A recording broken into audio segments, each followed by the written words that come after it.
time que mais venceu, melhor ataque, melhor mandante, dono da maior média de público e também aquele que mais arrecadou. No vídeo de hoje do canal do Nicola, vou te explicar por que o Flamengo mereceu ser campeão do primeiro turno do Campeonato Brasileiro.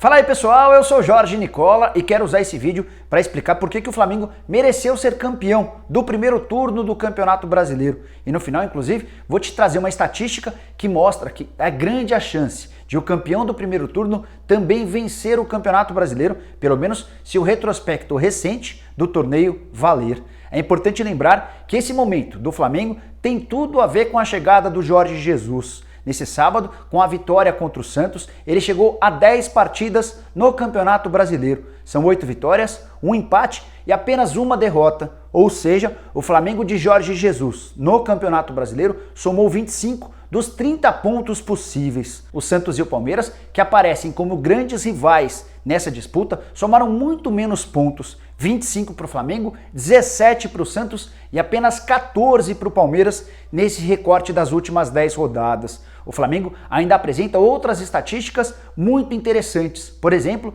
vem de 6 vitórias seguidas, batendo, inclusive nesse período, Santos e Palmeiras. O ataque chegou a 42 gols. Desde que o Campeonato Brasileiro passou a ser disputado nos pontos corridos com 20 clubes, só uma outra equipe havia conseguido chegar a essa marca de 42 gols. Foi o Cruzeiro de 2013, que em 2014 ainda faturaria o bi. E por falar em gols, é importante destacar a excelente fase do Gabigol, que chegou nesse sábado a 16 gols marcados em 15 partidas. Só para que você tenha uma ideia, o vice-artilheiro do Campeonato Brasileiro é o Gilberto com 9 gols, ou seja, 7 atrás do atacante do Flamengo. Dessa maneira, é mais do que natural imaginar que o Gabigol termine o Campeonato Brasileiro de 2019 como artilheiro, algo que já aconteceu em 2018. Na oportunidade, ele marcou 18 gols. E na história recente do Brasileirão, somente Túlio Maravilha conseguiu ser artilheiro por 2 anos seguidos, em 1994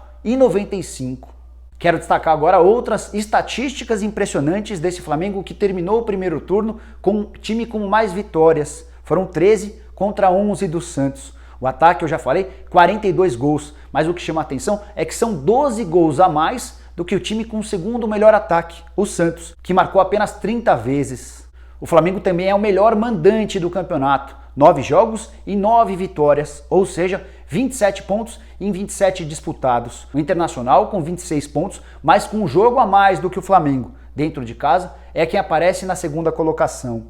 E não são só os jogadores e o Jorge Jesus que tem feito bonito pelo Flamengo. A torcida é responsável por 2 estatísticas bem positivas. A primeira delas, a arrecadação. O Flamengo é dono da maior média de arrecadação do campeonato. Depois do jogo contra o Santos, quando mais de 62 mil pessoas pagaram e geraram uma receita de 3 milhões e 300 mil reais, o Flamengo terminou o primeiro turno com uma média de receita por partida de 2 milhões de reais. Contra 1 milhão e 900 mil do Corinthians, o segundo que mais faturou dinheiro. Quando o assunto é média de público, mais uma vitória do Flamengo, que teve 50.693 pagantes por partida. O segundo colocado é o São Paulo com 37.064 pagantes. Bastante a diferença, 13 mil pessoas a mais do que o segundo colocado nesse quesito. No começo do vídeo eu te falei que ser campeão do primeiro turno não é garantia de taça, mas já é um bom começo. É que nas últimas 15 edições do Campeonato Brasileiro, 11 vezes o campeão do primeiro turno deu a volta olímpica no fim da temporada.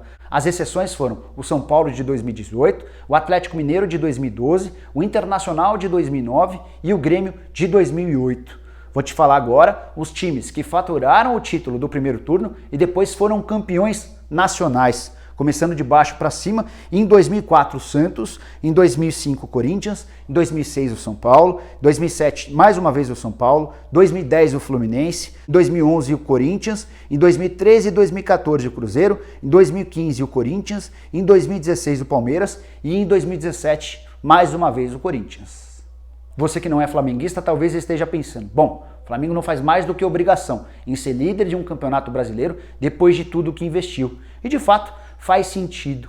Se a gente for contabilizar o que foi gasto para a compra de direitos econômicos e mais luvas, os custos do Flamengo com a montagem desse elenco superam os 200 milhões de reais. E o time que venceu, por exemplo, o Santos, nesse sábado, tinha apenas 3 atletas da temporada passada. O goleiro Diego Alves, o volante William Arão e o meia-atacante Everton Ribeiro. Todos os outros contratados para essa temporada, numa clara demonstração de capacidade financeira.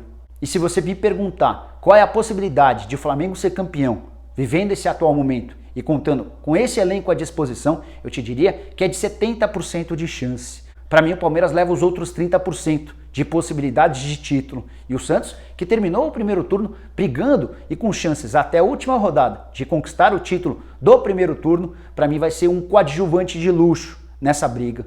Eu acho que o Santos tem potencial para ser o terceiro colocado. E levando em consideração tudo que os outros investiram na comparação com o Peixe, ser terceiro colocado em 2019 já vai ser um grande feito. Bom, pessoal, eram essas as informações e a opinião que eu queria dividir com vocês. Espero que vocês curtam o vídeo e deem um like por aqui. Quem ainda não se inscreveu no canal, se inscreva, acione o sininho, assim você passa a ser notificado toda vez que eu fizer um vídeo novo ou uma live, e use o espaço para comentários para deixar a sua opinião sobre tudo isso que eu falei, beleza? A gente se vê em breve, um abraço!